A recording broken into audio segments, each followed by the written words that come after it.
Vendí mi empresa por $30 millones y decidí celebrarlo con mi hija y su marido en el restaurante más caro de la ciudad. Pero cuando me levanté para contestar una llamada, el camarero me susurró, creo que su hija le echó algo en la copa. Volví a la mesa, fingiendo que no había pasado nada, y 10 minutos después. Antes de continuar, suscríbanse al canal y díganos dónde nos escuchaban en los comentarios. La luz de la tarde se filtraba entre las palmeras que bordeaban mi entrada y los tejados de coral. Dibujando franjas doradas en el parabrisas, aparqué el Mercedes a través del portón, con el maletín apoyado en el asiento del copiloto como un fiel compañero. $30 millones.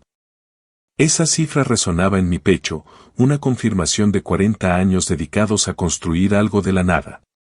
Mi empresa, el trabajo de mi vida, cedida aquella mañana, se transformó en seguridad para los años que me quedaban. Aparqué y cogí el maletín, el cuero estaba caliente por haber estado al sol. La mansión se alzaba ante mí, reluciente de estuco blanco, comprada hacía 5 años para que Rosamond y Brian pudieran vivir cómodamente mientras se establecían. Mi hija merecía todo lo que yo pudiera darle, eso es lo que hacen los padres.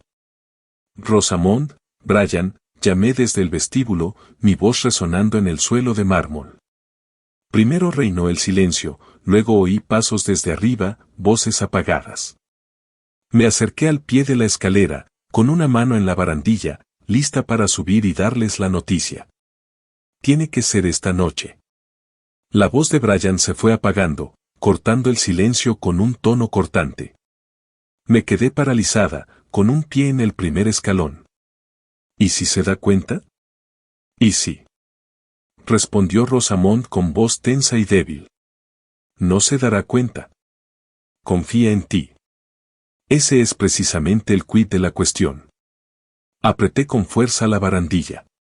De repente, el maletín pesaba más de lo debido. Retrocedí, mis zapatos susurrando contra el mármol, y me dirigí a la cocina. ¿Qué plan? ¿Por qué esta noche?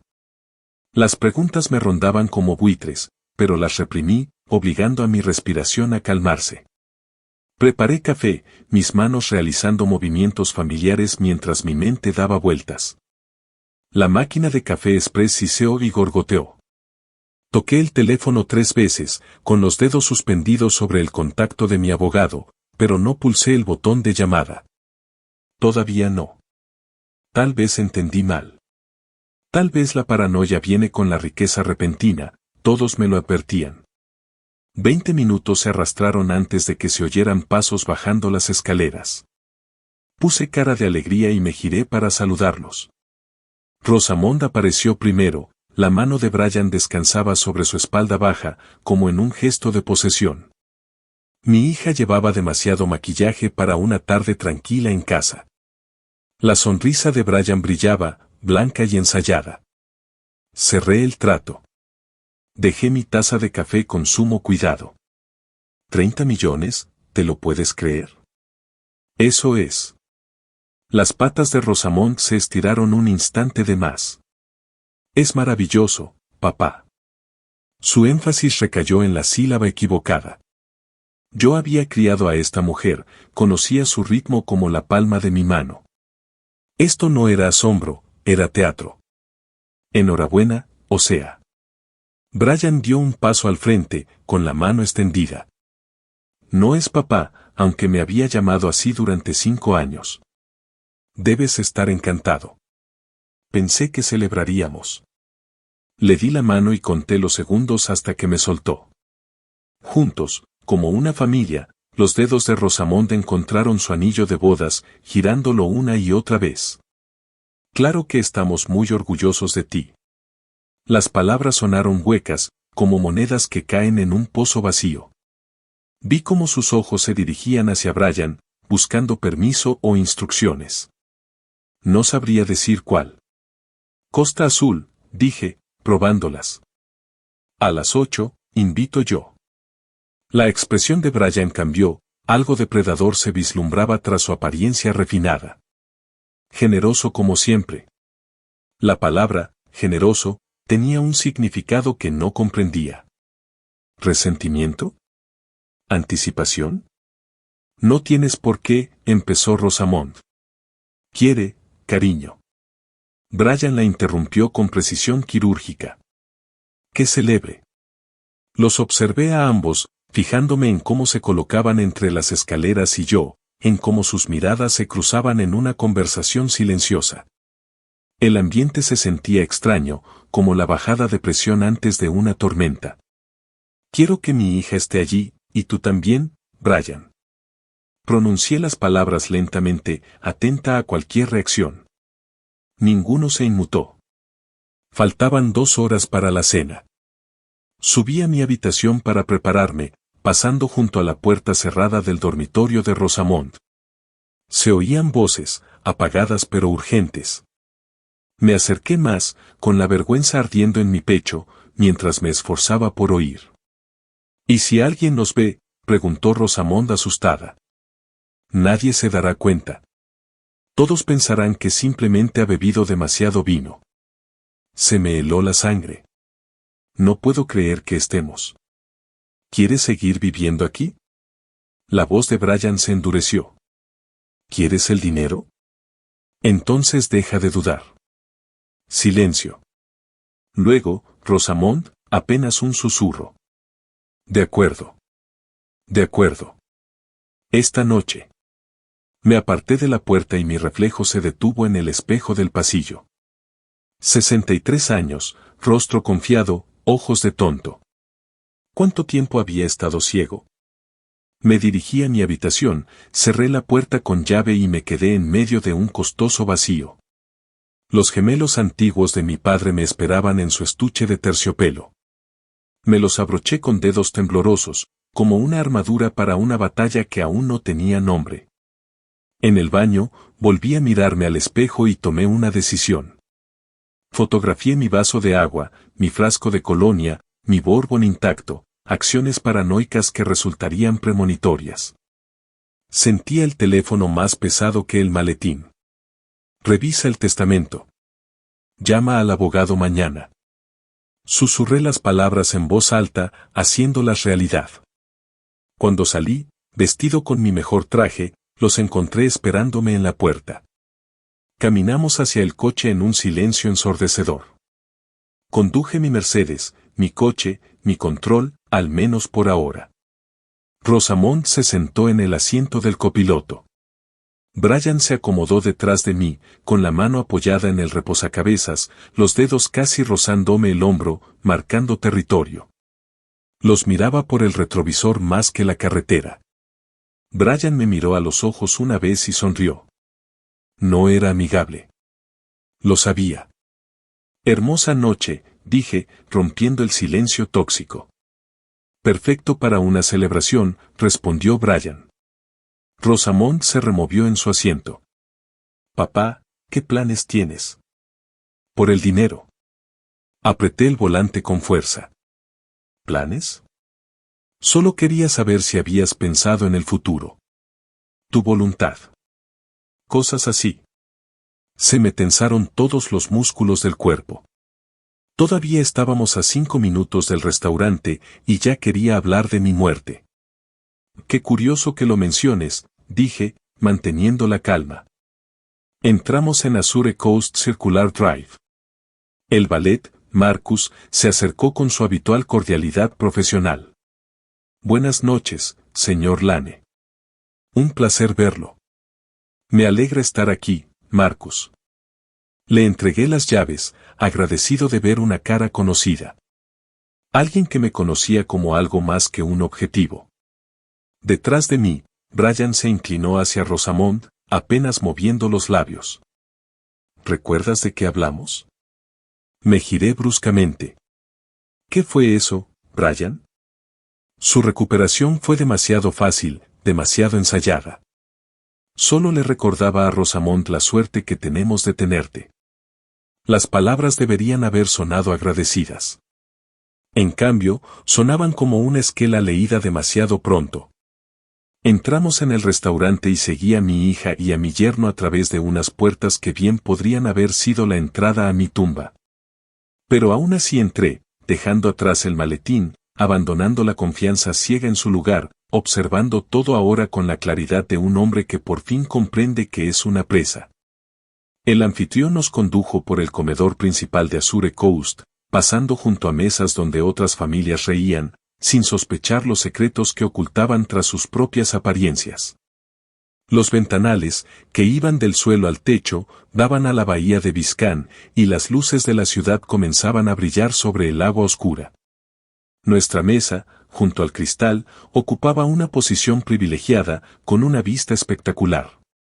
Por supuesto, solo lo mejor para el hombre al que planean destruir esta noche.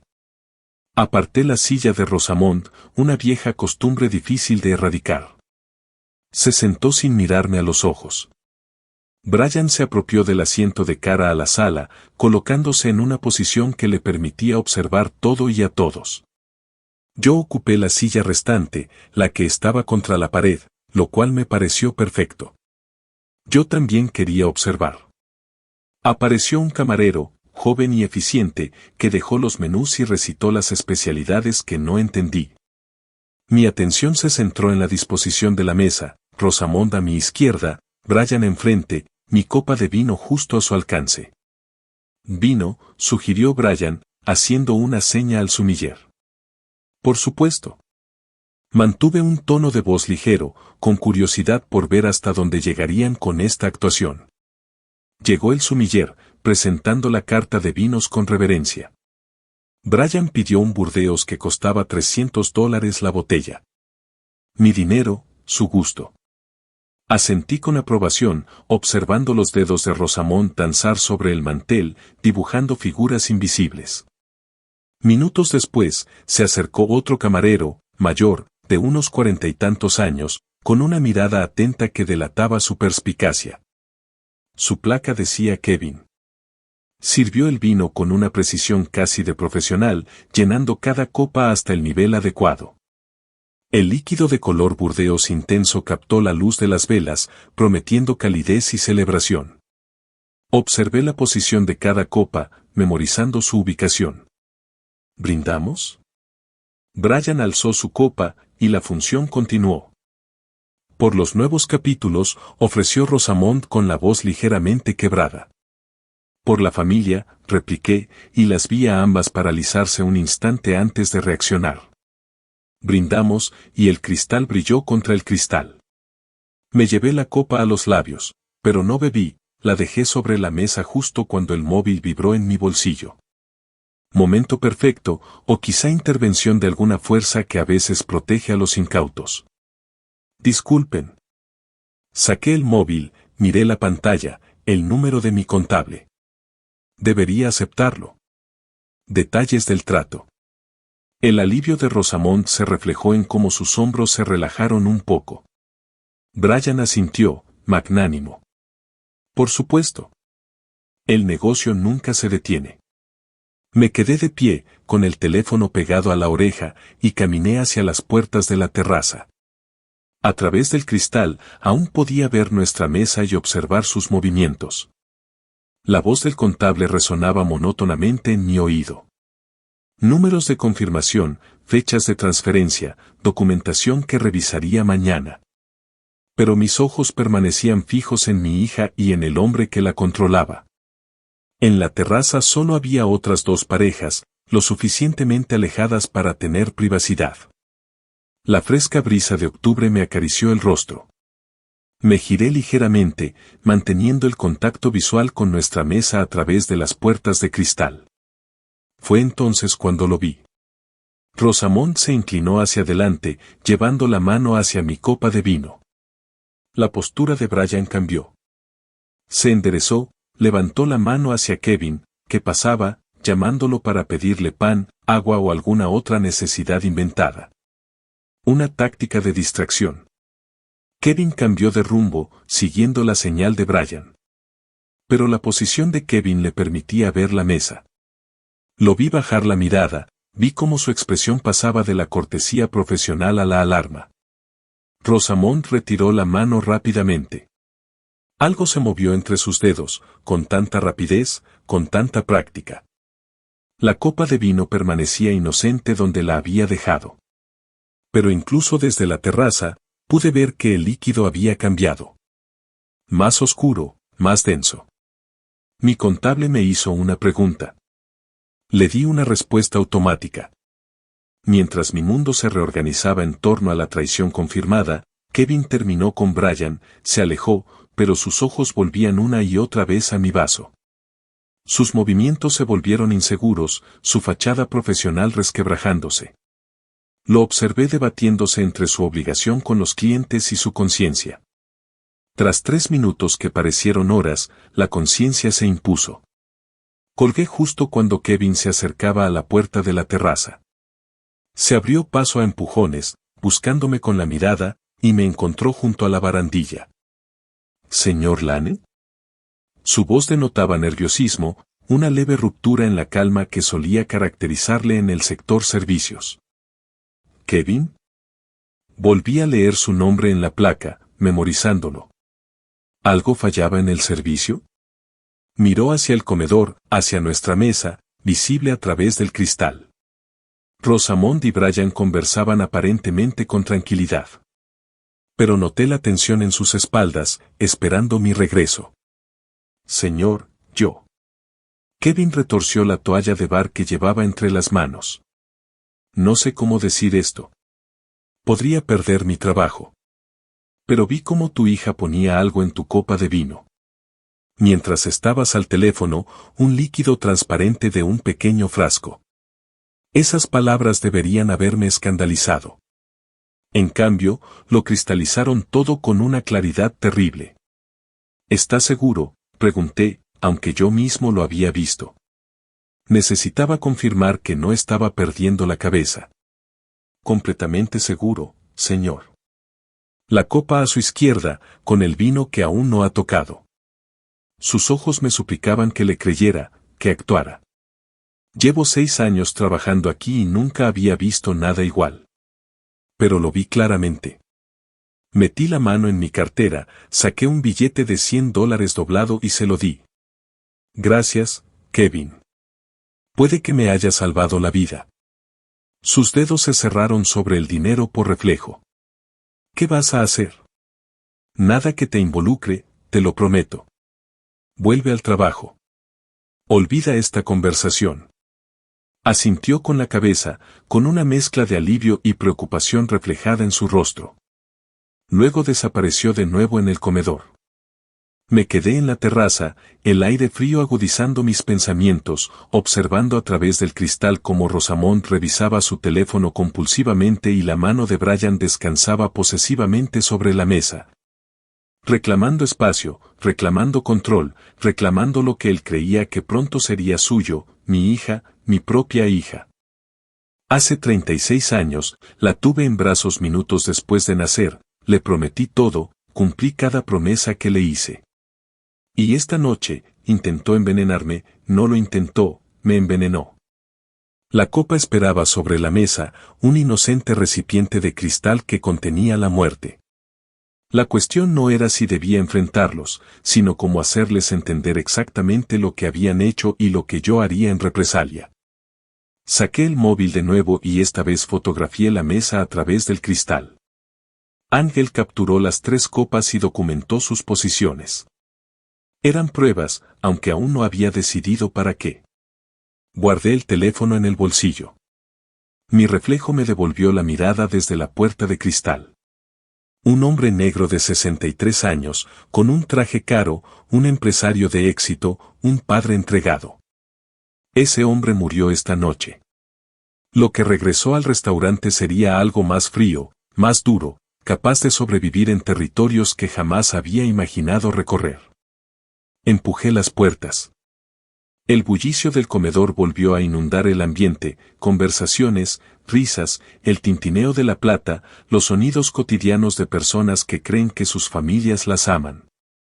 6 metros me separaban de nuestra mesa, de mi hija, de mi vino envenenado.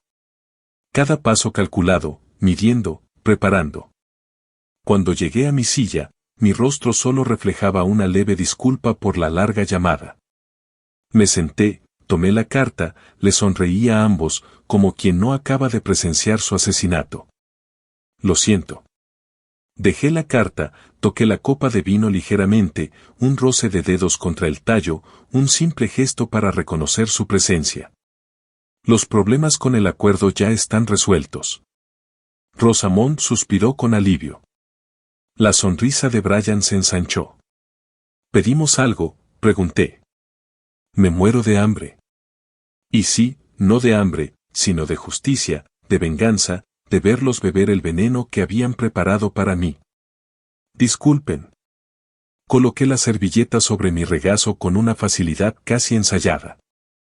Los negocios nunca descansan. Brian levantó la vista del menú, entrecerrando ligeramente los ojos. ¿Todo bien? Mejor que bien. La transferencia bancaria se había procesado. Es oficial. Levanté mi copa de vino, la acerqué lo suficiente para oler el aroma, y luego la dejé sin beber. Primero pidamos. Quiero saborear este momento como se merece. Los dedos de Rosamond recorrieron el tallo de su copa, la copa envenenada que había preparado para mí. Su sonrisa parecía prestada de una desconocida. «Qué bien, papá». Brindé a la familia, dije, alzando mi copa en un brindis simbólico, pero sin beber. Ellos alzaron las suyas.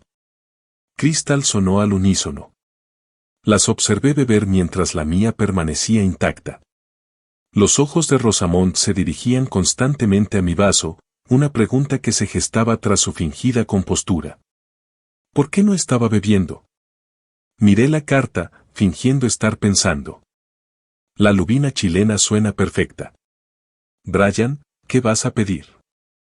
El filete, poco hecho. Su elección de palabras fue agresiva, reveladora. No tengo mucha hambre, murmuró Rosamond. Deberías comer. Una noche importante. Enfatizó las dos últimas palabras, observando cómo se estremecía. Sabía que era importante, pero no hasta qué punto. Llegó la cesta de pan. Arranqué un trozo y lo unté con mantequilla con movimientos lentos y deliberados. El tiempo se alargó. Esperaron a que bebiera. Esperé mi oportunidad. El teléfono de Brian vibró. Él la miró de reojo, luego a Rosamond, comunicándose entre ellos en silencio. La tensión en su paciencia era casi palpable. Disculpen, ahora vuelvo, dije, poniéndome de pie. Yo también iré. Rosamond se puso de pie de un salto, casi desesperada. Caminamos en direcciones opuestas hacia los baños. Conté hasta 10 y luego volví a mirar nuestra mesa. Brian tenía el móvil en la mano, la cabeza gacha, los pulgares moviéndose rápidamente por la pantalla. Estaba completamente absorto. 3 segundos, eso era todo lo que necesitaba. Me acerqué a la mesa, extendí la mano, levanté el vaso de Rosamond, coloqué el mío, el envenenado, justo donde había estado el suyo. Puse su vaso limpio en mi sitio y usé mi servilleta para limpiar las gotas de condensación, dejando todo como si nada hubiera cambiado. Brian empezó a levantar la cabeza. Ya estaba mirando la carta. La copa de vino ni siquiera estaba cerca de mis manos. ¿Olvidaste algo?, preguntó. Solo quería confirmar que habíamos pedido el aperitivo. ¿Todo bien? Me dirigí de vuelta a los baños antes de que pudiera darse cuenta de algo extraño. Cuando regresé, Rosamond ya estaba sentada, sonrojada y con la ansiedad reflejada en su postura rígida. Me dejé caer en mi silla, tomé mi menú, que ahora era su vaso, limpio y a salvo. ¿Pedimos algo?, pregunté amablemente. Hicimos el pedido. La conversación, aunque tensa, se reanudó. Rosamond se tocaba la garganta, respirando con dificultad, preparándose para lo que viniera. Tomó su copa de vino. Por un instante, mi corazón se detuvo. Todo se ralentizó, sus dedos en el tallo, la copa elevándose, sus labios rozando el borde, el vino fluyendo. Bebió, no un sorbo, 3 grandes tragos, intentando calmarse. La observé con fría y absoluta claridad. Brian hablaba de oportunidades de inversión, su voz era un zumbido constante. Pasaron 2 minutos, 3, 4. La expresión de Rosamond cambió. La confusión se reflejó fugazmente en su rostro. Parpadeó rápidamente y sacudió la cabeza como para despejar la niebla. Siento, dijo, llevándose la mano a la garganta. Qué raro, cariño, comentó Brian, notando cómo palidecía. Se aferró al borde de la mesa, respirando de forma superficial y rápida. No puedo respirar bien. Otros comensales se giraron, y murmullos de preocupación se extendieron desde nuestra mesa. ¿Qué está pasando? Intentó levantarse, tropezó y cayó de espaldas con fuerza. Brian gritó, que alguien llame a una ambulancia. Yo permanecí completamente inmóvil. Cuando sus ojos, llenos de pánico, se encontraron con los míos, hablé con la frialdad de quien expone hechos básicos. Cambié las gafas, Rosamond. El silencio se hizo insoportable, sus ojos se clavaron en los míos. Terror, comprensión, traición se reflejaban en mí como en un espejo. ¿Qué le pusiste a mi vino? Cada palabra salió medida, deliberada, con tono de fiscal. ¿De qué estás hablando? El rostro de Brian pasó de la confusión a la rabia, a la incredulidad. No lo miré a él, solo a ella. Pregúntale a tu esposa que quería decirme lo que puso en el vaso. Rosamond sollozó, con un sonido entrecortado. Era solo para ayudarte a relajarte, para que estuvieras de buen humor para los papeles. La expresión de Brian cambió. Todo el peso del fracaso, catastrófico, total, se reflejó en sus ojos, que se abrieron desmesuradamente. Apareció Kevin, con el teléfono ya pegado a la oreja, llamando a los servicios de emergencia. El gerente se presentó, intentando mantener la discreción mientras el caos se desataba en la mesa 12. Minutos después, los paramédicos irrumpieron por la entrada, con el equipo haciendo ruido. Rodearon a Rosamond, le tomaron los signos vitales y le hicieron preguntas rápidamente. ¿Qué tomó? ¿Algún medicamento? ¿Alguna alergia? Ingirió algo de un frasco que llevaba consigo, dije con voz firme. Revisen su bolso. Lo volcaron. El contenido quedó esparcido sobre el mantel blanco, pintalabios, cartera, llaves y una botellita marrón. No, gritó Rosamond, atravesando el restaurante. Los paramédicos examinaron el vial, intercambiaron miradas y comenzaron a usar terminología médica. La subieron a una camilla y la sujetaron con correas. Brian la siguió de cerca, como un desecho arrastrado por la corriente. El gerente se acercó con cautela. Señor Lane, lo siento mucho. Sus facturas médicas son su responsabilidad, interrumpí en voz baja. No las mías. Dejé el dinero en la mesa por la comida que no se había comido y salí al fresco de la noche. Mi coche seguía aparcado donde lo había dejado hacía horas, como si hubiera pertenecido a otra vida. Conduje hacia el hospital, siguiendo el sonido cada vez más lejano de las sirenas de la ambulancia. Las luces de la ciudad se difuminaban a mi alrededor. Los semáforos cambiaban de color. Otros conductores se apresuraban a ir a donde creían que debían ir. Yo conducía con cuidado, respetando todas las normas, mientras una fría claridad se instalaba en mis huesos como el invierno. La sala de espera del hospital olía a miedo, envuelta en antiséptico. Las luces fluorescentes zumbaban en lo alto, bañando todo de un azul pálido. Me senté en una silla de plástico, con las manos entrelazadas, mientras Brian caminaba de un lado a otro como un animal enjaulado. No me había dirigido la palabra desde que llegamos. El silencio parecía apropiado. Alrededor de las 2 de la madrugada, apareció un médico, joven, cansado, de aspecto competente. ¿Familiar de Rosamond Torres? Ambos nos pusimos de pie. Está estable, dijo el médico, consultando una pastilla. Intoxicación por diazepam, cantidad considerable. Le hemos administrado flumacenil y le hemos puesto suero intravenoso. Se recuperará por completo, pero la mantendremos en observación hasta mañana por la tarde. ¿Podemos verla? La voz de Brian se quebró. En resumen, está sedada y probablemente no recuerde la visita. La mirada del médico se dirigió a mí. La sustancia provenía de un frasco con receta. Tendremos que informar de esto. Por supuesto, dije con calma. Haz lo que sea necesario. Lo seguimos a través de puertas dobles, por pasillos que parecían todos idénticos. Rosamond yacía en una cama rodeada de monitores, con una vía intravenosa en el brazo. Su rostro parecía más joven, sin maquillaje ni artificios. Mi hija, la niña que tuve en brazos minutos después de nacer, la mujer que intentó drogarme para que firmara mi divorcio. Brian se acercó a su cama y le tomó la mano. Yo permanecí junto a la puerta, como observadora, no como participante. Tras 5 minutos, me marché. Encontré mi coche en el aparcamiento y conduje a casa por calles desiertas mientras la ciudad dormía. La mansión tenía un aspecto distinto al entrar. Los mismos muebles, las mismas obras de arte, distinto significado.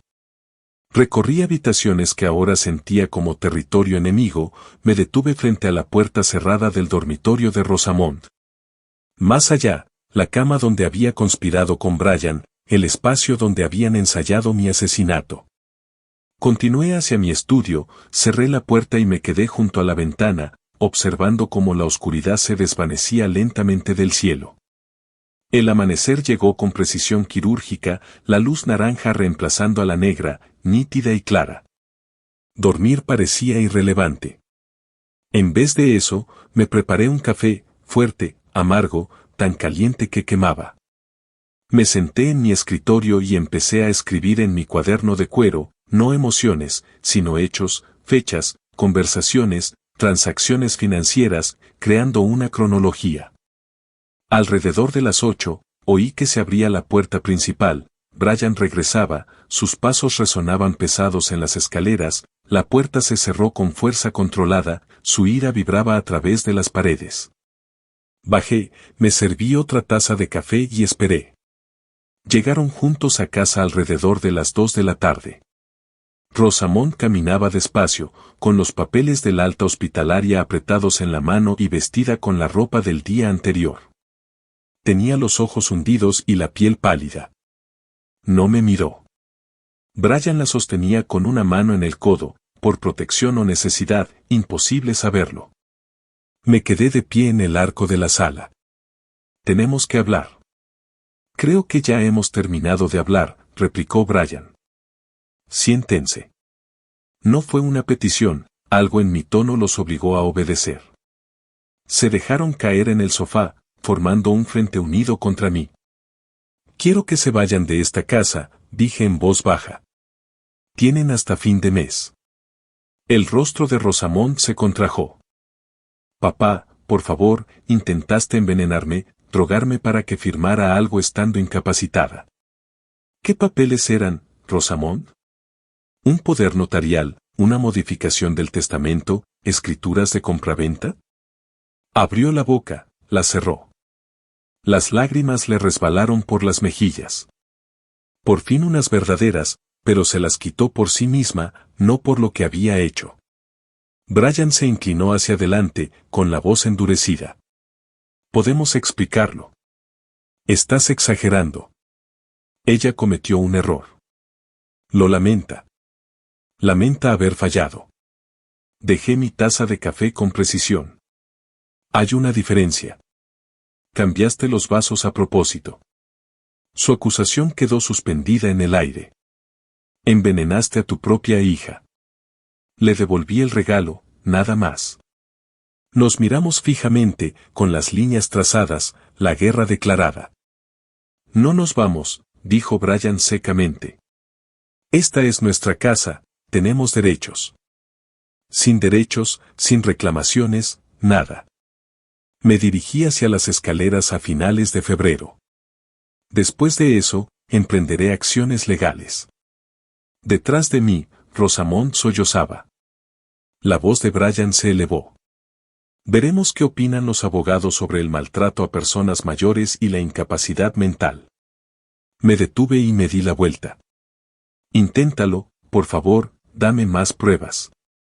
Cerró la boca de golpe. Pasé los 3 días siguientes observándolos como si fueran especímenes bajo cristal. Se mantienen en la habitación de Rosamond, con voces que suben y bajan tras puertas cerradas. Me coloqué cerca de las rejillas de ventilación, cerca de las puertas, por donde quiera que se propagara el sonido. Casa vieja, paredes delgadas, secretos que se filtraban. El jueves por la mañana, oí a Brian por teléfono. Evaluación de competencias, manipulación financiera por parte de la hija. La envenenó deliberadamente. Sí, puedo documentar su comportamiento errático. Construyeron su narrativa, pintándome como el villano, a ellos como una familia preocupada que protegía a un anciano de sí mismo. Lo documenté todo, anoté fragmentos de conversaciones, marqué las fechas y horas, fotografié los registros financieros que obtuve, los extractos bancarios que mostraban transferencias de dinero de mis cuentas a las suyas. Las compras realizadas con las tarjetas de crédito que les había dado, el rastro documental de la dependencia. Surgieron patrones. Hace 15 meses, una transferencia de $50,000 para reparaciones de emergencia en la casa que nunca se realizaron. Hace 8 meses, un retiro de $70,000 para una oportunidad de inversión sin documentación. Hace 3 meses, Brian de repente tenía un coche nuevo, a su nombre, pagado en efectivo. Mi dinero, su estilo de vida, mi confianza, su explotación. El 20 de febrero, sentado en mi estudio, llamé al bufete de abogados de Ryan Blackwood, el abogado que mi banquero me había recomendado para asuntos familiares complejos. La voz de la recepcionista sonó eficiente y profesional. Necesito una consulta sobre un posible fraude, explotación financiera de personas mayores e intento de, hice una pausa, pensando en las palabras, daño por parte de familiares. Se oyeron teclas pulsadas en su extremo. ¿Puedes venir el jueves? ¿A qué hora? ¿Te viene bien a las 2 de la tarde? Allí estaré. Colgué el teléfono. A través de la ventana, vi a Rosamond y Brian en el patio trasero, absortos en una conversación urgente, planeando su próximo movimiento. Yo también. Abrí mi portátil y empecé un nuevo documento, cronología de manipulación financiera, registro de pruebas. La primera entrada comenzaba con una fecha de hace 15 meses. El cursor parpadeó sobre el documento vacío, a la espera. Escribí el encabezado, cronología de la manipulación financiera, registro de pruebas. Debajo, comencé a enumerar todo lo que recordaba, retrocediendo a través de 18 meses de confianza, que poco a poco se fue erosionando hasta convertirse en explotación. Marzo de 2024, transferencia de $50,000 para reparaciones de emergencia en la casa. Revisé mis registros bancarios, encontré la transacción y la comparé con mi calendario. Ningún contratista había visitado la casa ese mes. No se presentaron permisos. La casa permaneció exactamente igual. Primera mentira, primer robo. En mayo de 2024, tenían programada una consulta con un abogado. Busqué en mi correo electrónico y encontré la confirmación. Me habían dicho que era sobre planificación patrimonial, para simplificar las cosas para todos. Ahora comprendía lo que realmente querían: acceso, control, firmas en documentos que jamás había autorizado. La lista crecía. Cada entrada, una pequeña herida que en su momento me había parecido insignificante. En conjunto, formaron un patrón que parecía un robo premeditado. Trabajé hasta la medianoche, luego revisé todo al amanecer del 21 de febrero, imprimí 3 copias, las organicé en carpetas etiquetadas, me vestí con mi mejor traje, proyectando competencia, no victimismo. El trayecto en coche hasta el centro de Miami duró 40 minutos. El distrito financiero de Brickell se alzaba con torres de cristal que captaban el sol de la mañana y lo reflejaban como espejos. Aparqué en el aparcamiento subterráneo, subí en ascensor hasta la planta 24 y llevé mi carpeta como si fuera una prueba, que en realidad lo era. La oficina de Ryan Blackwood ocupaba una esquina con vistas a la bahía de Biscayne. La recepcionista, profesional y eficiente, me condujo a una sala de conferencias desde donde la ciudad se extendía a mis pies como un mapa de un territorio por defender. Ryan entró puntualmente a las 2. Unos 40 y tantos, traje impecable, mirada que evaluaba sin juzgar. Nos dimos la mano. Me gustó que no perdiera el tiempo con formalidades innecesarias. Abrí la carpeta y deslicé los documentos sobre la madera pulida. Todo lo que puedo documentar, cronología, historial médico del hospital, testimonios. Leyó sin interrumpir, hizo preguntas incisivas y tomó notas con una pluma estilográfica que rayaba deliberadamente el bloc de notas. Estatuto 825 de Florida, dijo finalmente, explotación de una persona mayor. Abarca los intentos de obtener el control de bienes mediante coacción, manipulación o incapacitación. Él revisó mi historial de navegación. Esto muestra un patrón claro. El incidente del restaurante, el intento de drogar a la persona, eso es un delito, pero necesitamos más documentación sobre su comportamiento actual. ¿Qué tipo de documentación? Sus acciones actuales, conversaciones donde discuten estrategias, intentos de manipulación. ¿Mencionaste que todavía viven en tu casa? Asentí y continuó. Voy a recomendar a una investigadora privada, Serafina Chen, es detective de policía, especializada en casos de fraude a personas mayores. Puede establecer vigilancia y documentar todo legalmente. Él escribió un nombre y un número en su tarjeta y la deslizó. Llámala, consigue pruebas de lo que están haciendo ahora, no solo de lo que pasó antes. Luego hablamos de fideicomisos de protección, órdenes de alejamiento y una posible demanda civil. Me fui con una sensación que no había sentido en semanas, la de que me habían validado. Esto no era paranoia. Era una protección legítima. Siguieron 4 días de observación minuciosa. Lo anoté todo. Sus conversaciones en susurros que se interrumpían cuando entraba en las habitaciones. La forma en que me observaban, como depredadores que acechan a una presa herida. La mano de Brian siempre estaba sobre el hombro de Rosamond. Control disfrazado de afecto. El lunes, 25 de febrero por la mañana, conduje hasta Vinewood. La oficina de Serafina Chen ocupaba un edificio modesto, con diplomas profesionales en las paredes y sin espacios desaprovechados. Tendría casi 40 años, mirada penetrante y un trato directo. Ryan envió tu expediente, dijo después de que le explicara.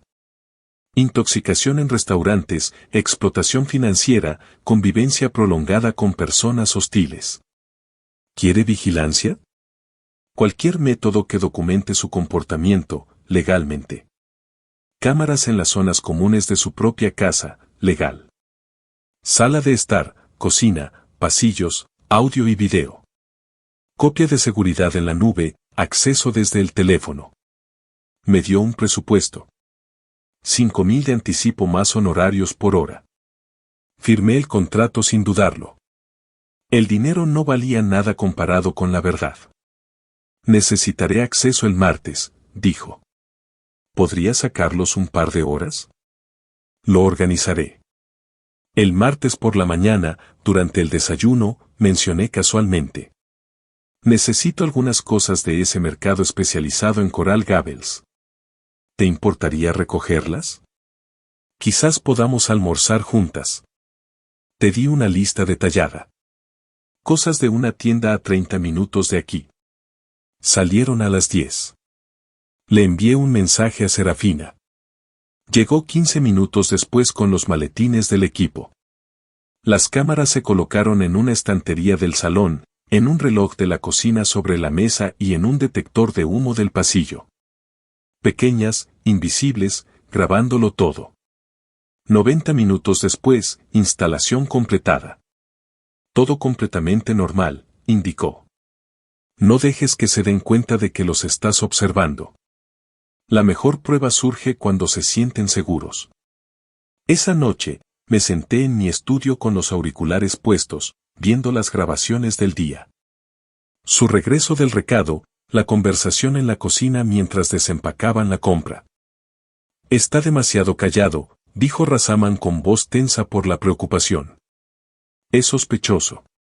Necesitamos otro enfoque. Brian se apoyó en la encimera, con los brazos cruzados.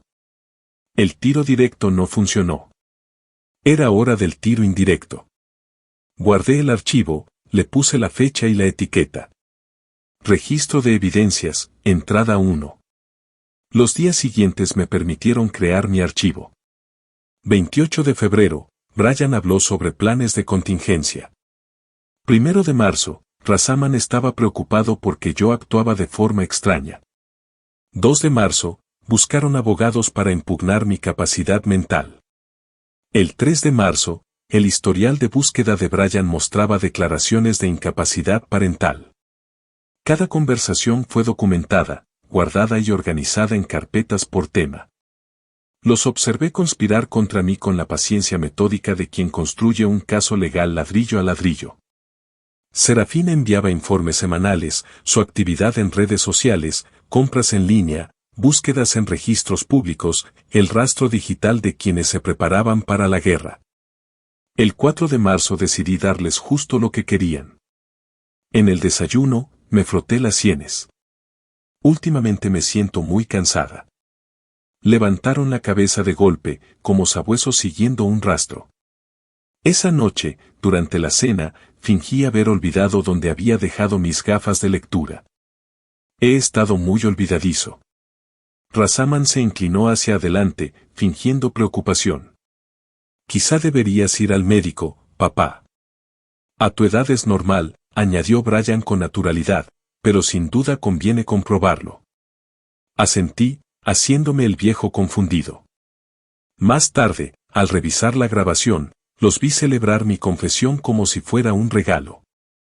La noche del 18 de marzo, tras 3 semanas de pruebas, decenas de conversaciones y cientos de horas de grabación, abrí mi teléfono y encontré el número de Ryan Blackwood. Mañana elaboraríamos una estrategia.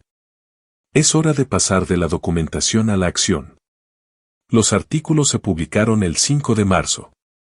Los encontré esparcidos por la encimera de la cocina esa mañana, páginas impresas sobre el deterioro cognitivo, los primeros síntomas de la demencia y la importancia de la evaluación médica para las personas mayores. Rasaman estaba junto a la cafetera, observando mi reacción. Encontré esto en internet, pensé que podría ser útil para entender lo que te ha estado pasando. Tomé el primer artículo y lo leí por encima con la confusión propia de la situación. Supongo que leer no estaría de más. El conocimiento es poder, añadió Brian desde la puerta. Su sonrisa no le llegaba a los ojos. Llevé los artículos a mi estudio, fotografié cada página y los archivé como evidencia. Manipulación psicológica, documentada. Estaban construyendo una narrativa, la del anciano confundido que necesitaba intervención, en quien no se podía confiar para manejar sus propios asuntos. Durante los 3 días siguientes aparecieron más artículos, residencias para personas con demencia, la importancia del poder notarial, gestión financiera para quienes experimentan dificultades cognitivas. Cada uno estaba cuidadosamente colocado donde yo lo encontraría. Cada uno fue fotografiado y archivado. El 8 de marzo, las cámaras de vigilancia los captaron en la sala, creyendo que estaban solos. Necesitamos la opinión de un experto, dijo Brian. Alguien que pueda evaluarlo profesionalmente. ¿Un psicólogo? La voz de Rasaman reflejaba esperanza y culpa a partes iguales. Conozco a alguien, Marcus Reynolds, psicólogo clínico especializado en cognición en la tercera edad. Organizamos un almuerzo informal, los presento. Marcus hace observaciones. ¿Lo hará éticamente? Será objetivo. Si tu padre muestra síntomas, Marcus los documenta. Si no, Brian se encogió de hombros. Entonces lo sabremos con certeza. Vi esta conversación 3 veces, tomando notas. La situación se estaba poniendo tensa, buscando una validación externa para su versión. El 10 de marzo, me reuní con Brian para almorzar en un café de Coconut Grove. Lo había sugerido esa misma mañana. Así podríamos conocernos mejor sin el estrés del trabajo. Y yo acepté con la debida gratitud. Marcus Reynolds se unió a nosotros a los 15 minutos. O sea, este es mi amigo Marcus. Ya lo mencioné. ¿El psicólogo? Nos dimos la mano. Marcus, de unos 40 y tantos, con porte profesional y mirada cautelosa. Brian me ha hablado de ti. Venta exitosa, felicidades. Hablamos durante 1 hora. Mi desempeño fue impecable. De vez en cuando buscaba las palabras, le pedía a Marcus que repitiera las preguntas y le comentaba mi falta de memoria. No exageraba, solo tenía una leve confusión. Marcus mantenía la distancia profesional, pero lo sorprendí observándome, evaluando, catalogando. Fue un placer conocerte, dijo Marcus al terminar el almuerzo, entregándome su tarjeta. Si alguna vez quieres hablar de temas profesionales, estoy a tu disposición. Guardé la tarjeta en el bolsillo. Pruebas, no servicio. Las cámaras de vigilancia de esa noche grabaron a Brian llamando a Marcus desde el salón, con el altavoz activado. ¿Qué te pareció?, preguntó Brian con impaciencia. Tiene 63 años. Cierta variación en la memoria propia de la edad no es inusual. La voz de Marcus denotaba una cuidadosa neutralidad. No puedo hacer evaluaciones clínicas basándome en una conversación informal durante el almuerzo. Pero si hubiera alguna preocupación, podría evaluarlo formalmente. Larga pausa, con su consentimiento, sí, pero Brian, no me siento cómodo formando parte de esto. Si tienes preocupaciones legítimas sobre su bienestar, existen los canales adecuados. Claro, solo estoy explorando opciones. Tras colgar, el semblante de Brian se ensombreció. Buscaremos a otro. Guardé esa grabación con especial satisfacción. Incluso cuando intentaron corromper a profesionales, la ética intervino. Del 12 al 17 de marzo, continué con mi actuación. Pequeños errores, confusión, preguntas repetidas. El día 15, durante el desayuno, le pregunté a Rosamond sobre los planes que habíamos comentado la noche anterior, fingiendo haberlo olvidado. Sus ojos se iluminaron de emoción, apenas disimulándola. Las cámaras de vigilancia lo grabaron todo. Sus conversaciones sobre mi declive. Brian investigando los procedimientos de internamiento. Rosamond preocupada porque avanzaba demasiado lento. El 18 de marzo ajusté mi estrategia. Durante la cena, comenté casualmente que había estado pensando en actualizar mi testamento. Brian lo sugirió, dada la venta del negocio. Quiero asegurarme de que todo esté en orden. Se hizo un silencio sepulcral. Entonces Rosamond, intentando parecer despreocupada. Eso es de responsables, papá. ¿Cuándo te reúnes con él? Pronto estará preparando los documentos para asegurarse de que estés bien atendido. Dejé las palabras en el aire, como cebo en una trampa. Después de cenar, me retiré a mi estudio. Las cámaras de vigilancia los grabaron en la cocina. Hablaban en voz baja, pero el micrófono lo captó todo. Mencionó el testamento, dijo Rosamond, conteniendo a duras penas la esperanza. Eso no significa que vaya a cambiarlo a nuestro favor, la voz de Brian denotaba una advertencia. Podría ser al revés. Pero si realmente está confundido, si documentamos que no es competente al realizar cambios, entonces los cuestionamos más adelante. En cualquier caso, necesitamos más pruebas de su deterioro. Pruebas reales, no meras observaciones. Estuvieron hablando durante 40 minutos, planeando cómo documentar mi supuesta incompetencia. Video, todo. Registrar comportamientos extraños. Preparar un caso de incapacidad que invalidara cualquier cambio legal en contra de sus intereses. Los observé celebrar su astucia, sirviéndose vino y brindando por el progreso. Creían que iban ganando. Cerré el portátil, abrí el móvil y busqué el número de Ryan Blackwood. 3 semanas de grabaciones, conversaciones, planes, intentos de manipulación, guerra psicológica, todo capturado con una nitidez digital perfecta. Mañana hablaríamos de cómo semanas de pruebas podrían convertirse en estrategia legal, cómo la vigilancia podría ser una herramienta de presión, cómo sus propias palabras podrían destruirlos. Había documentado su plan con la misma paciencia metódica que ellos habían empleado en el mío, solo que yo lo había hecho mejor, con más detalle, con más estrategia. Era hora de pasar a la siguiente fase.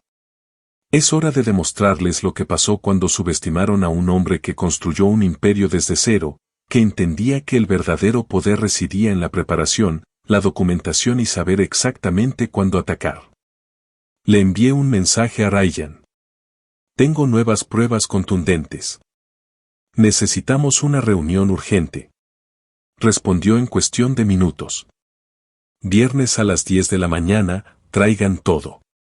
Colgué el teléfono. A través de la ventana del estudio, la luz de la luna pintaba el césped de plata. En la casa que me rodeaba, dormían profundamente, creyendo ser los artífices de mi ruina. No tenían ni idea de que ellos mismos la estaban construyendo. La luz de la mañana entraba por las ventanas del estudio. 19 de marzo. A las 8 en punto cogí el teléfono y marqué el número directo de Ryan Blackwood. Contestó al segundo tono. O sea, en tu mensaje dijiste que tenías pruebas. Semanas de ello, grabaciones de vigilancia, conversaciones, intentos de manipulación, todo documentado. Necesito reunirme hoy. Esta tarde, a las 2. Traigan todo. Pasé la mañana organizándolo. Creé una carpeta en mi portátil llamada paquete de pruebas legales. Archivos de vigilancia copiados, organizados por fecha y gravedad. Transcripciones impresas de sus conversaciones más comprometedoras. Brian hablando sobre los desafíos de competencia. Rosamond estaba preocupada por mi sospechoso silencio. Ambas celebraban su supuesto progreso en el control de mis bienes. Los informes semanales de Serafina iban a parar a un sobre de Manila, subrayados y con pestañas. Cargué todo en 2 memorias USB, una para Ryan y otra de respaldo. A las 2, me senté frente a Ryan en su sala de conferencias, con la memoria USB y los documentos entre nosotros, como si fueran pruebas en un juicio. Dio 3 horas de grabación, leyó todas las transcripciones y estudió el análisis conductual de Serafina. Finalmente, se recostó, con los dedos entrelazados. Esto es extenso. Múltiples opciones legales, órdenes de alejamiento, demanda civil, cargos penales por intento de envenenamiento. Dio un golpecito al documento del fideicomiso que le había mencionado. Pero primero, protegemos sus bienes. Fideicomiso irrevocable en vida. ¿Cómo funciona? Se transfieren los activos al fideicomiso. Este se convierte en una entidad jurídica independiente. Un fiduciario independiente lo administra. Usted establece las condiciones de acceso para los beneficiarios. Una vez firmadas, son intocables. Ni siquiera usted puede modificarlas. Sacó un bloc de notas y empezó a esbozar la estructura. La haremos a prueba de balas. No podrán acceder mediante demandas, no podrán manipular a los administradores, no podrán impugnarla eficazmente. ¿Cuánto tardaría? 1 semana si actuamos ahora. Transferirás la mayor parte de tus activos. Conserva suficiente liquidez para uso personal. Estableceremos condiciones estrictas para el eventual acceso de Rosamond. ¿Qué condiciones? Ryan sonrió, con una sonrisa aguda y profesional. Lo que usted quiera. Requisitos de edad, independencia financiera, ausencia de procesos judiciales pendientes, en definitiva, cualquier medida que garantice que no pueda acceder al dinero mediante coacción o fraude. Durante los 5 días siguientes, construimos una fortaleza impenetrable alrededor de mi patrimonio. 20 de marzo, Estructura fiduciaria diseñada. 25 millones fueron transferidos al fideicomiso. 5 millones se mantuvieron líquidos para mi uso. Rosamond podría acceder a ellos a los 45 años, dentro de 9 años. Si demostraba 5 años de independencia financiera y no tenía causas civiles ni penales en su contra por motivos financieros. El 23 de marzo, reunión con Florida Fiduciary Services. 2 funcionarios fiduciarios, profesionales e imparciales, explicaron su función. Seguirían el documento al pie de la letra. Sin presiones familiares, sin manipulación, sin excepciones. 24 de marzo, firma definitiva. De nuevo la sala de conferencias de Ryan, pero esta vez con un notario y funcionarios fiduciarios presentes. Los documentos se extendían sobre la mesa como un tratado que ponía fin a una guerra. Firmé cada página, puse mis iniciales y la fecha. El notario selló cada firma con carácter oficial. Tus bienes están protegidos, dijo Ryan mientras yo guardaba las copias en una carpeta de cuero. No podrá manipularlos, coaccionarlos ni demandarlos. La confianza es irrevocable, asunto resuelto. Conduje a casa con una sensación que no había sentido desde febrero: poder, control, seguridad. En casa, la vida seguía su extraño teatro. Aún no sabían nada del fideicomiso.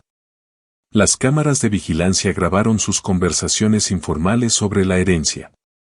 Su certeza de que, con el tiempo, mi dinero sería suyo. 28 de marzo, desayuno. Tostada con mantequilla Rosamond, mencionada cuando heredamos como si fuera algo inevitable. Esa noche, el historial de búsqueda del portátil de Brian. Cómo impugnar un testamento en Florida. Decidí decírselo el 1 de abril, fecha propicia para que los planes se desmoronen.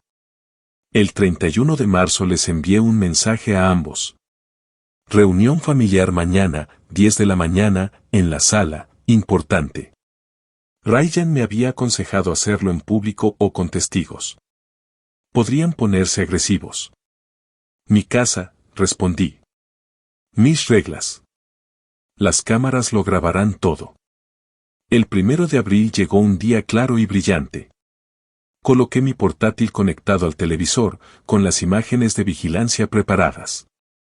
A las 10 entraron en el salón, con una energía nerviosa palpable en el aire. Yo estaba de pie, ellos sentados. El sofá estaba más bajo que yo, estableciendo así una jerarquía. He tomado decisiones sobre mi patrimonio. He presentado el documento del fideicomiso. He creado un fideicomiso irrevocable en vida. Su atención se agudizó.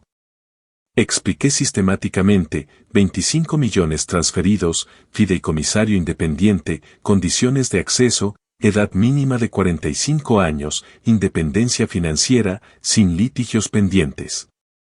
Observa cómo sus rostros reflejan comprensión. ¿Qué? La voz de Rosamond se quebró. ¿Me estás excluyendo? Estoy protegiendo mis bienes de la manipulación. Brian se levantó de un salto del sofá. ¿Todo esto por culpa del restaurante? ¿Un error y tú, un error? Cogí el mando y le di al play. Sus voces llenaron la habitación. Imágenes de vigilancia, ellos hablando sobre mis problemas de competencia, planeando documentar mi deterioro, celebrando sus avances. ¿Nos espiaste? Rosamond llora ahora. ¿Tu propia hija? Me protegí de quienes intentaron drogarme para que firmara documentos legales. ¿Vamos a demandar? Brian dio un paso al frente, disimulando mal su agresividad. Vamos a impugnar esto. No podéis. Es irrevocable, ya está hecho. Legalmente a prueba de balas. Lo miré a los ojos sin pestañear. Intenta impugnarlo. No malgastes tu dinero en abogados. La ley es clara. Llevamos 5 años viviendo aquí. Tenemos derechos. Usted no tiene ningún derecho a mi dinero. Nunca lo hiciste. Brian salió furioso. Rosamond lo siguió, sollozando. Regresé a mi estudio, revisé la grabación de la cámara de la confrontación que acababa de grabar, la guardé con la fecha y hora y una etiqueta, evidencia de su reacción. La rabia confirmaba su culpabilidad. La semana siguiente, la casa se convirtió en un campo de batalla. Portazos, silencio hostil. Se oyeron llamadas a abogados que decían lo mismo. La confianza era sólida, inquebrantable. El 7 de abril, Rosamond intentó reconciliarse. Llamó a la puerta de mi despacho, con las lágrimas a punto de brotar. Papá, podemos solucionarlo. Soy tu hija. Mi hija jamás habría intentado envenenarme. Fue un error. Por favor, abandona mi despacho. Se fue. Me quedé sentado solo, mirando la pared, sabiendo lo que vendría después. El fideicomiso protegía mi dinero. Ahora necesitaba recuperar mi casa. Abrí mi cuaderno y escribí 4 palabras. Lo saqué de la casa. Esa misma noche, llamé a una agente inmobiliaria, Catherine Wells, recomendada por mi banquero por su discreción y rapidez. Quiero vender mi casa. ¿Cuándo podemos publicar el anuncio? Puedo verlo mañana por la mañana. Si es como lo describes, podríamos publicarlo este fin de semana. Llegó el 8 de abril con una cinta métrica y una evaluación profesional. Recorrí las habitaciones donde aún viven mi hija y mi yerno, evaluando el valor de mercado de la casa que tienen prestada. Una propiedad preciosa.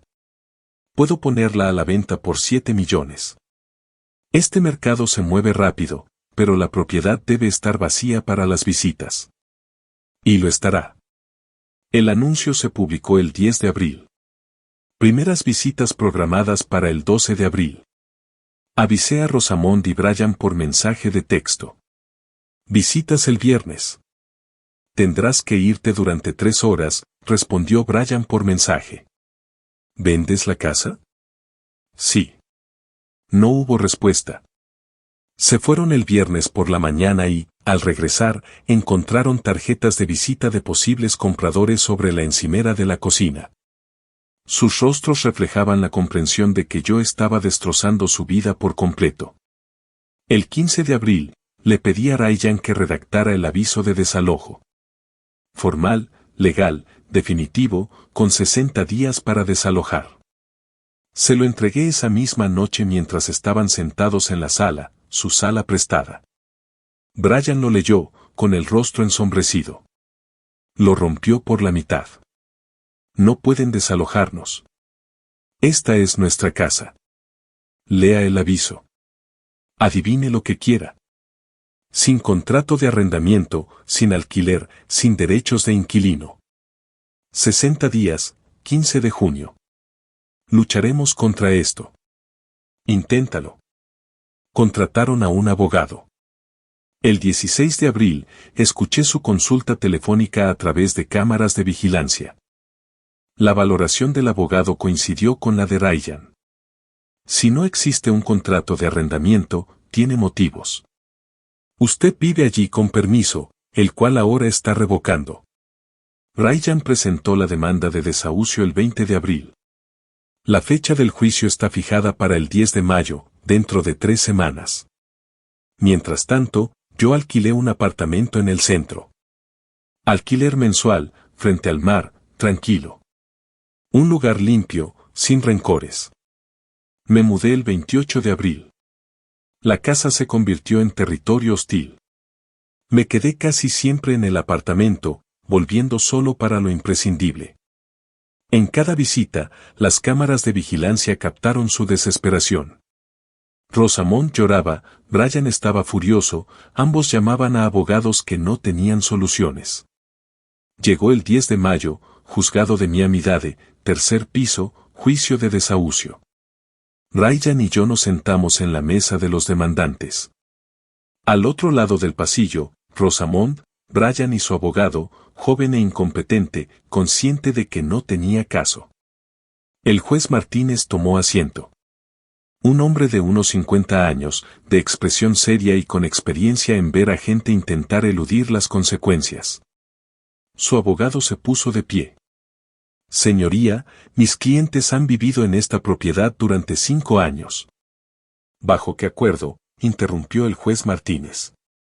Su familia. El demandante es el padre de la señora Torres.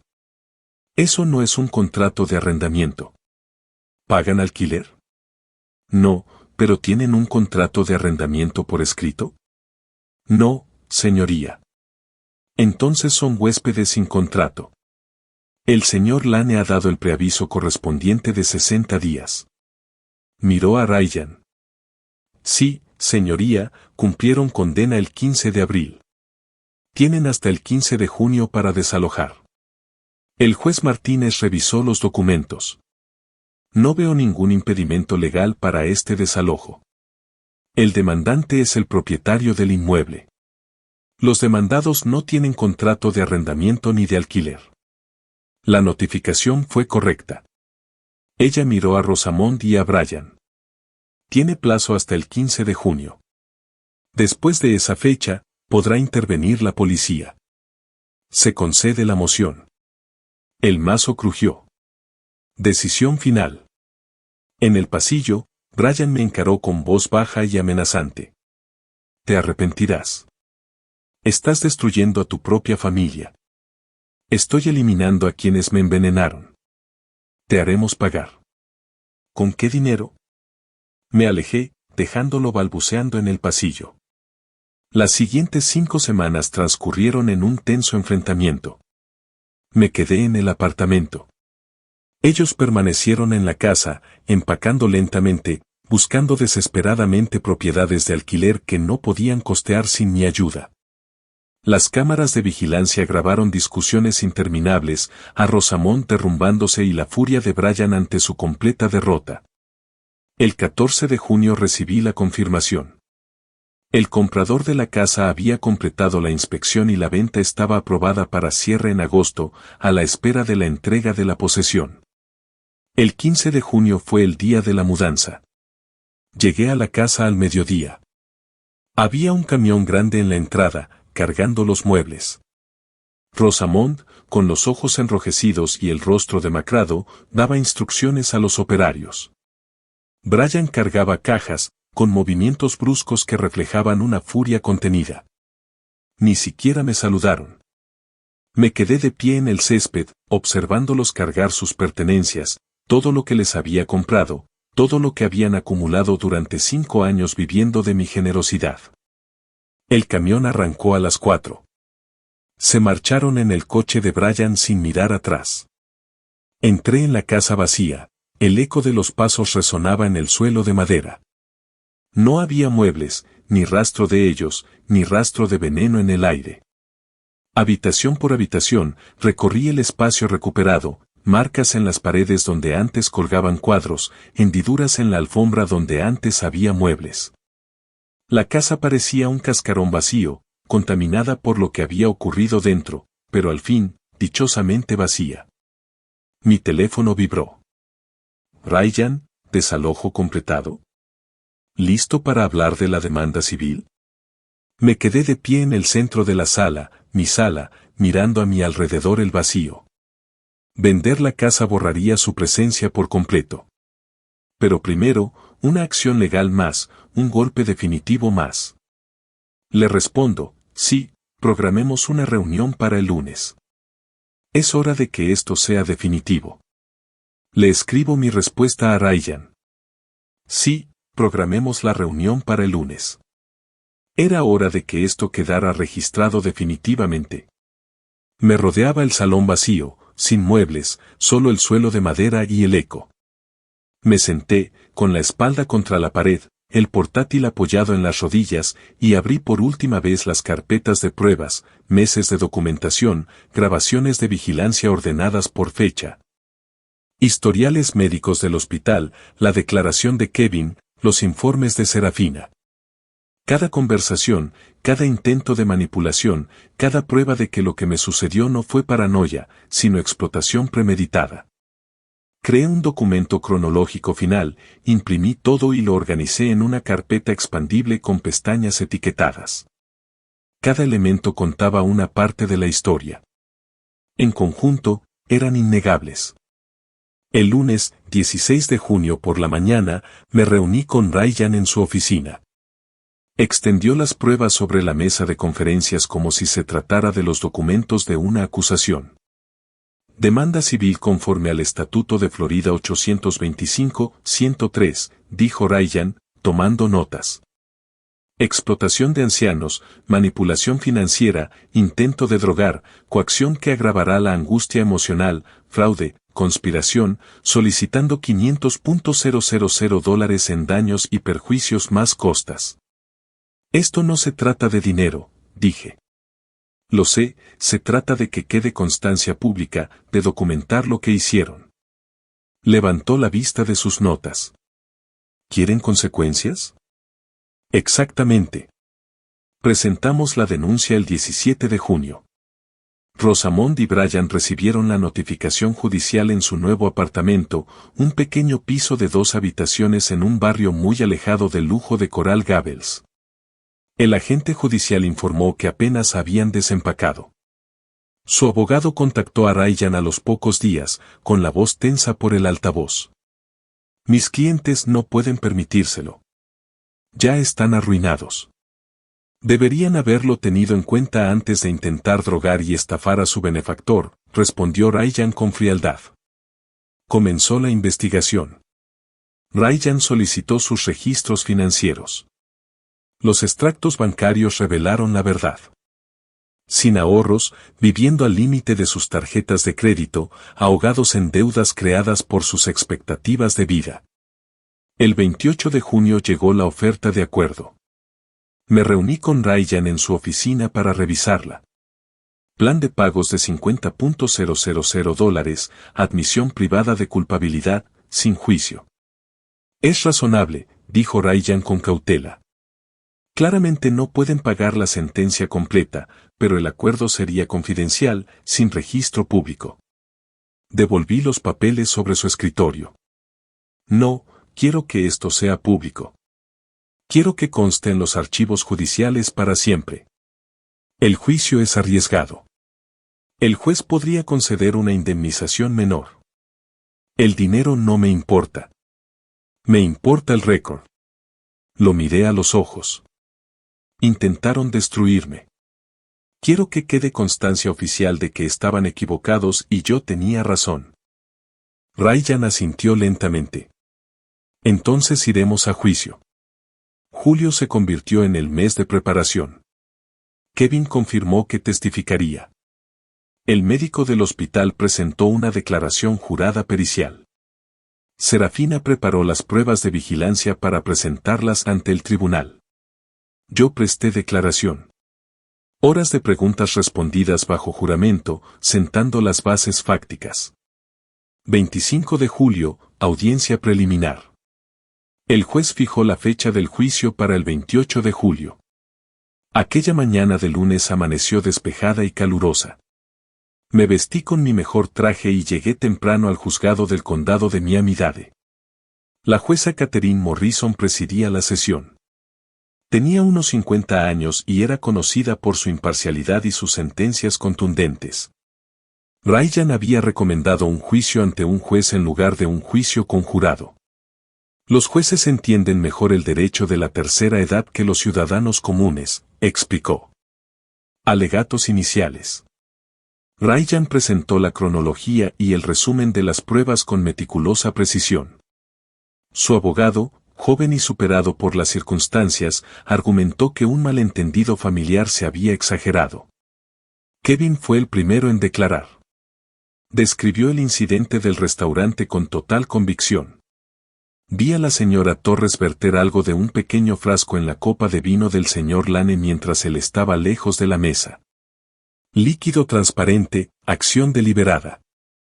Su abogado intentó interrogarlo. ¿Pudo haberse equivocado? No, sé lo que vi. No podía quedarme callado. El médico del hospital explicó los resultados del análisis de diazepam, dosis, peligros. Serafina presentó la metodología de vigilancia, la cadena de custodia y la autenticación de las grabaciones. Segundo día, 29 de julio, se reprodujo el video de vigilancia en la pantalla de la sala.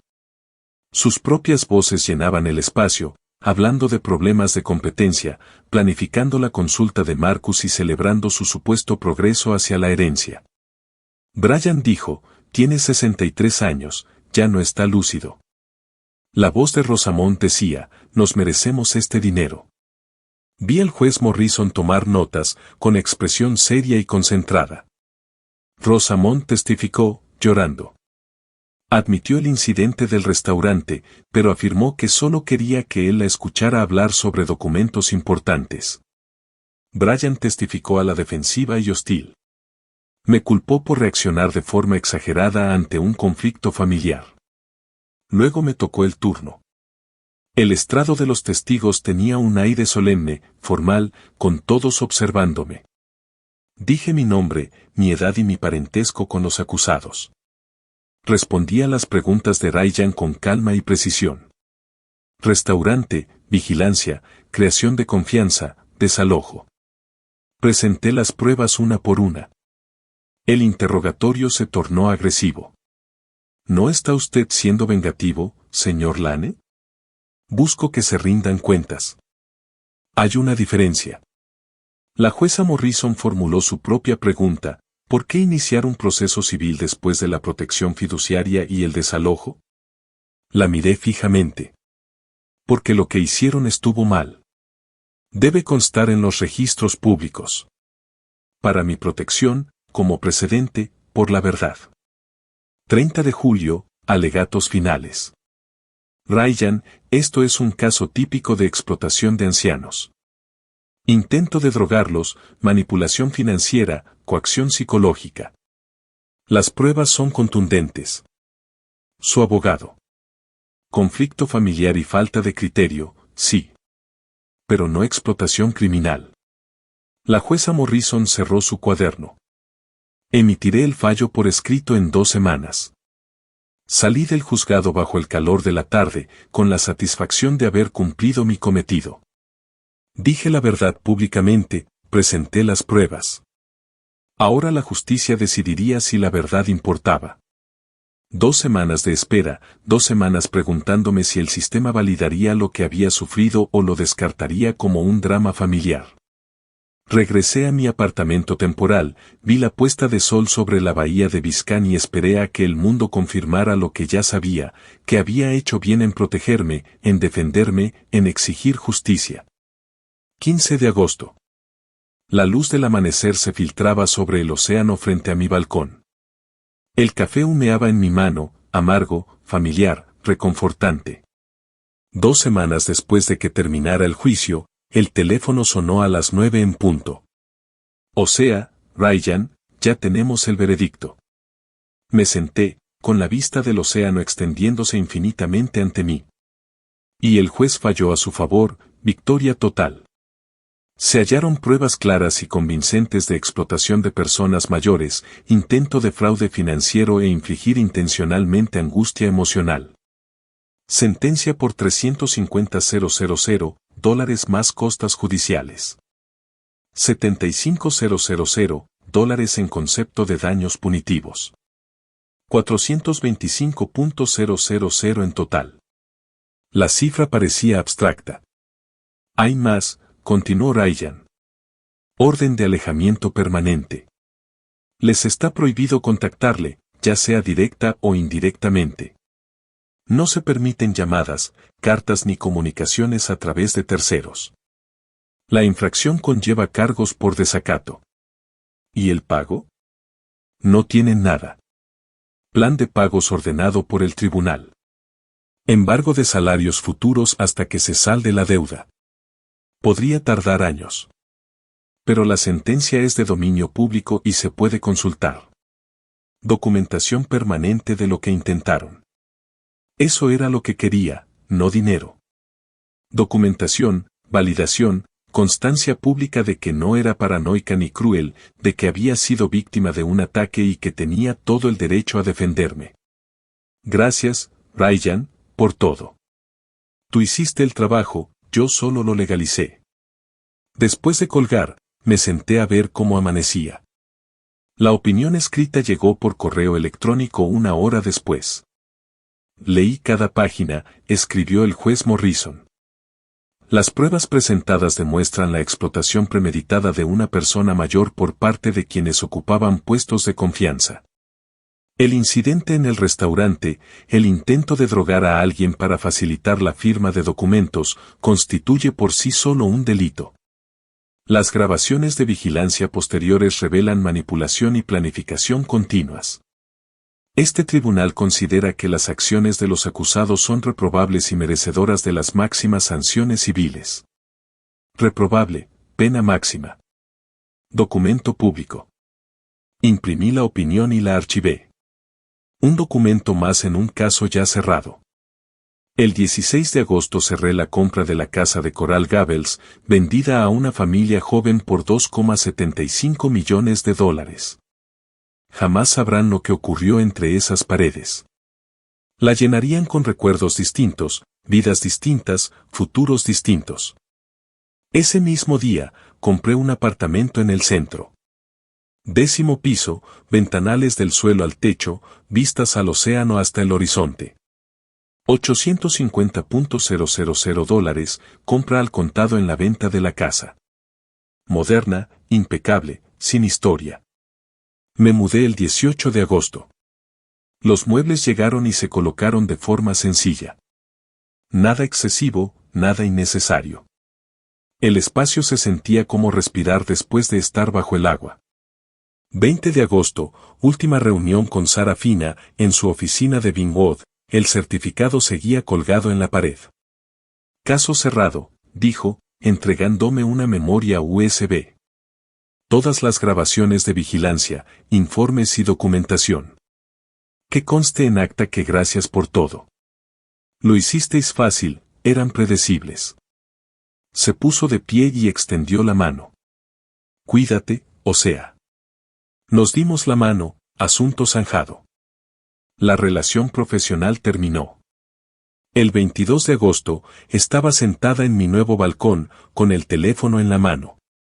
Busqué el contacto de Rosamond, mi dedo se detuvo sobre la pantalla.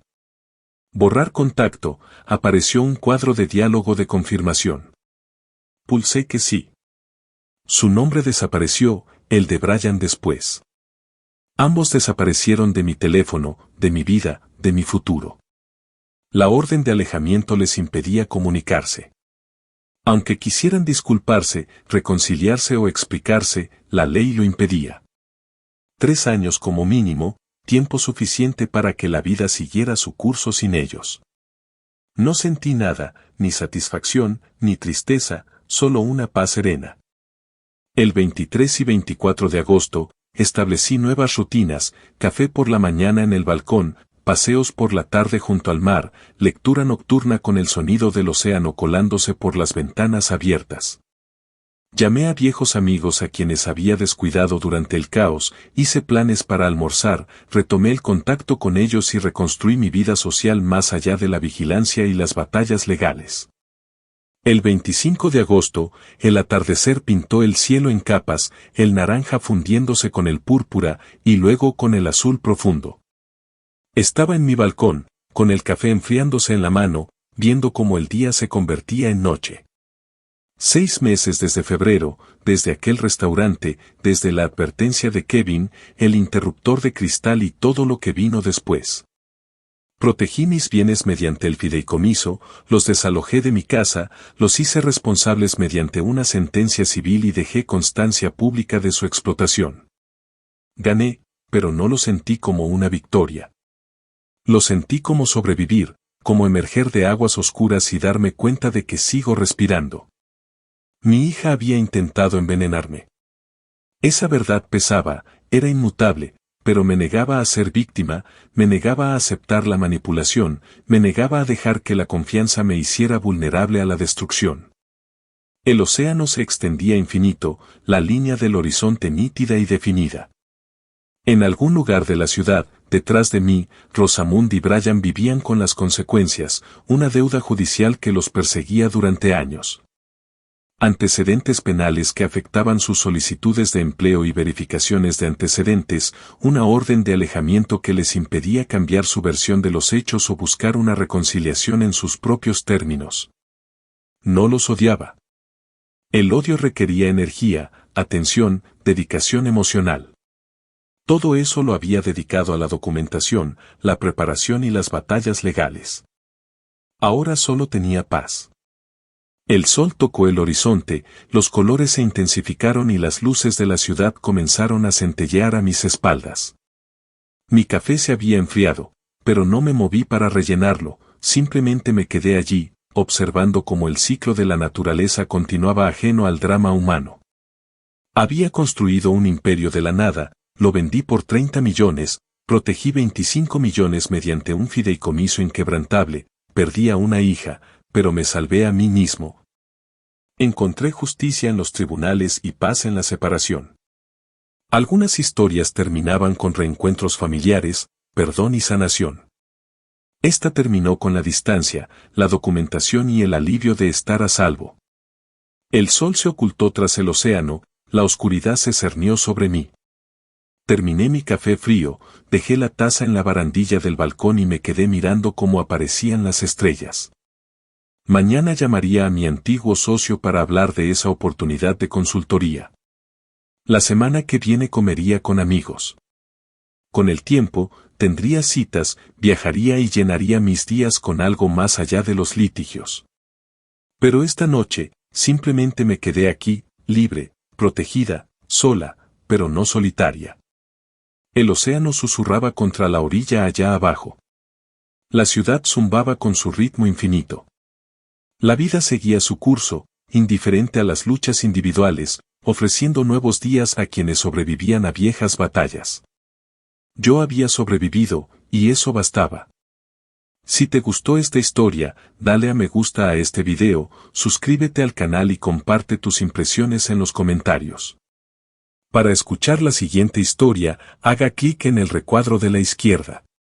Gracias por ver el video.